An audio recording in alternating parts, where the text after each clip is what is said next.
और इसको बोलते हैं ना, भी उसी तरह की चाहिए, इस तरह की शॉर्ट बॉल। 4 रन मिलेंगे, हवा में गेंद और बड़े आराम से खेल दिया। He is not listening. He is not listening. Karachi Kings के ओपनर लाहौर कलंदर्स पर भारी पड़ गए। कलंदर्स को 10 विकेटों से मात दे दी। 151 रन का हदफ बगैर कोई विकेट गंवाए हासिल कर लिया। शकील खान और बाबर आजम की शानदार पार्टनरशिप रिकॉर्ड।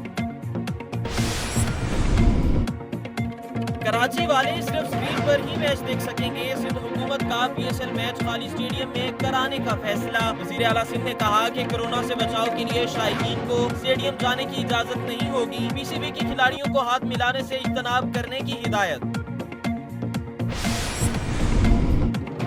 आर्मी चीफ की कोरोना वायरस की रोकथाम के लिए मुतल्लिका हुकाम को तैयारियां तेज करने की हिदायत। कोर कमांडर्स कॉन्फ्रेंस में मुहलक वायरस से पैदा सूरत हाल का तफसीली जायजा। जनरल कमर जावेद बाजवा ने कहा कि वायरस के खिलाफ कौमी सतह पर कोशिशों में भरपूर किरदार अदा किया जाए। अगर आपने अभी तक हमारा चैनल सब्सक्राइब नहीं किया तो अभी सब्सक्राइब करें और बेल आइकॉन को क्लिक करके हमारी लेटेस्ट वीडियोस के बारे में अपडेट जानें।